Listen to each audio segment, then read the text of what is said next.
The ship dropped out of warp with a violent jolt, stars stretching back into existence outside the viewport. Captain Elias Varron exhaled, steadying his trembling hands. He wasn't supposed to be here. No sane human would be. The coordinates before him weren't on any star map. They existed only in whispers, the kind that made seasoned pilots look away and mutter, "That place isn't meant for mortals." But curiosity had always been humanity's oldest sin. 1,000 years ago, the Andromeda Accord ended the last galactic war. The victors were not human. They were the Elendari, beings of vast telepathic power who could bend space itself. Humans were new to the stars back then. Small, fragile, and forgotten among empires. Yet among all the treaties and ruins that followed, one mystery remained. The Silent Sphere, a world that called to no one, except him. As Elias's ship descended through the violet atmosphere, sensors screamed with interference. The planet below shimmered like glass, oceans of crystal, forests of living light. It was beautiful and dead all at once. He landed near a monolithic temple, its towers reaching like frozen flames. He stepped out in his pressure suit, scanning the stillness. And then he heard her. "You came," a voice whispered, not through the air, but directly into his mind. "You're late by 1,000 years." Elias spun around, hand on his blaster. But she was already there, standing atop the temple's staircase. Her skin shimmered like starlight, her hair flowing silver, her eyes twin galaxies of blue fire. She wasn't human, but she wasn't just alien either. She radiated a kind of ageless sorrow that made him forget to breathe. "Who are you?" he asked, stepping closer. She smiled faintly, though her eyes were heavy with centuries. "My name was once Sci-Fi, Queen of the Elendari. I am only memory." Middle. Sarai led him inside the temple. Holographic murals illuminated as they walked, images of the Elendari at their height, commanding fleets of light, shaping stars and building worlds. Elias felt like he was walking through a dream of history. "You said you waited," he said, voice echoing off the crystalline walls. "For me." Sarai stopped at a great circular chamber. At its center hovered a massive sphere of light, pulsing like a heart. She gazed at it with reverence and pain. "This is the Elis core," she said softly. "It sustains what is left of my world. It was never meant to burn this long, but I could not let it fade. Not until you came." Elias frowned. "You keep saying that. You don't even know me."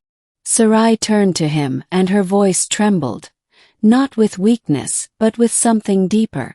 "Once, 1,000 years ago, there was a human soldier, a medic named Elian Varron. He tended to the dying on both sides, even when the war burned across galaxies. When I was wounded, he saved me. Though I was his enemy.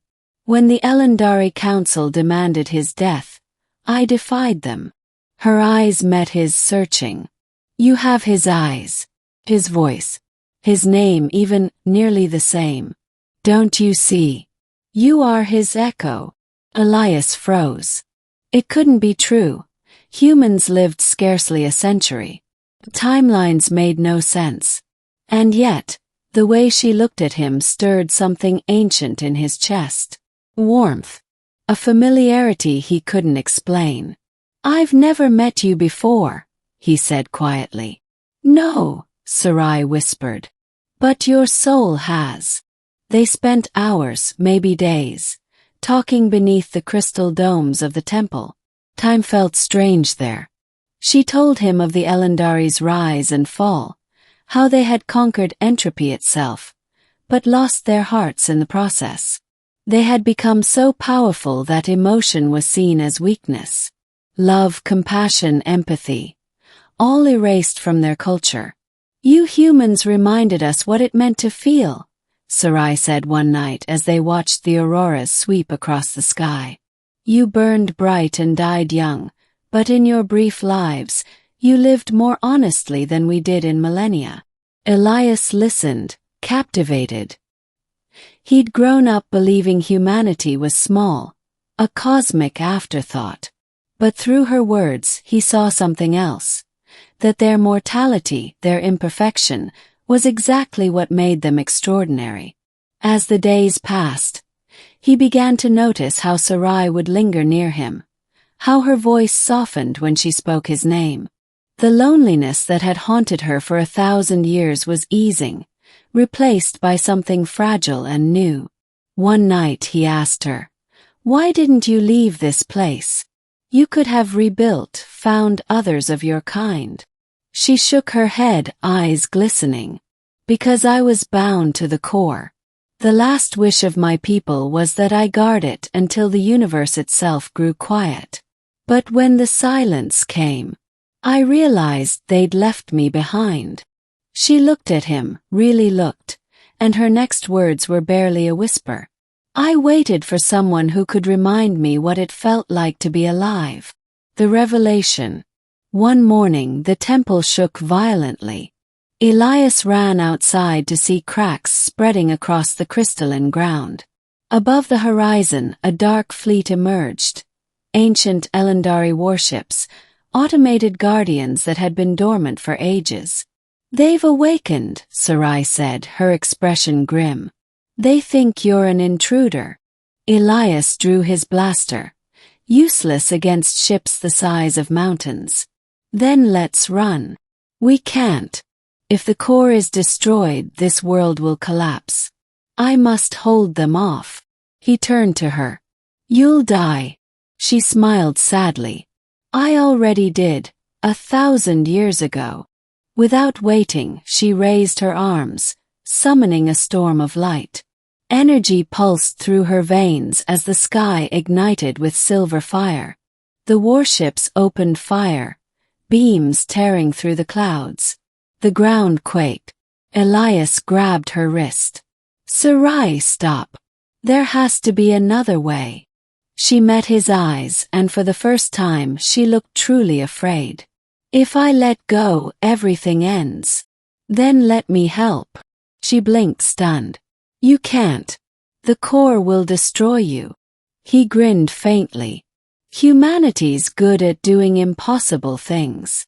Before she could protest, he stepped forward and pressed his hands against the glowing sphere. Pain surged through him, searing divine pain that felt like touching the heart of a star. His memories exploded. Flashes of battlefields, a dying alien woman reaching for his hand, and a promise whispered across time. "If ever I forget what it means to love, find me again." Sarai gasped, tears streaming as the core flared bright enough to blind the heavens. "Alien," he smiled through the burning light. "Took me long enough." The warships froze mid-air, their weapons dimming. The pulse of the core stabilized, shifting from agony to calm. The storm faded. When the light subsided, Elias collapsed. Sarai caught him, her arms trembling as she cradled his limp body. "You humans," she whispered. "You never stop giving." Ending. Elias awoke to warmth. Sunlight, real and golden. He blinked slowly. The temple was gone, replaced by a vast meadow filled with flowers that glowed like stars. Sarai stood nearby, dressed not in royal armor but in simple robes.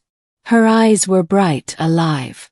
"The core is gone," she said softly. "I'm free, and so are you." He sat up, confused. "What happened?" "You gave part of your essence to stabilize it. The world no longer needs me as its keeper. It's reborn, as are we." He looked at his hands. The scars from the energy surge were gone. He felt lighter, not immortal but connected to something infinite. Sarai knelt beside him, brushing her fingers through his hair. "I waited 1,000 years," she said, voice trembling. But I would wait 1,000 more if it meant finding you again. Elias smiled faintly. Then I guess I made it worth your while. They stood together as the reborn world shimmered around them, the ruins now teeming with life, the air alive with song. For the first time in eons, Sarai laughed, a sound that echoed across galaxies. What now? Elias asked. She tilted her head thoughtfully. Now we live. No thrones. No wars. Just the moment. They walked toward the horizon, hand in hand, leaving footprints in the glittering grass. Behind them, the last of the Elendari light rose into the sky like a farewell, a reminder that even the oldest loneliness can be healed by the touch of something so beautifully human. And as the wind whispered through the reborn fields, Elias heard her voice, not in his mind but in his heart. Across all the stars you remembered me. And that is how we endure.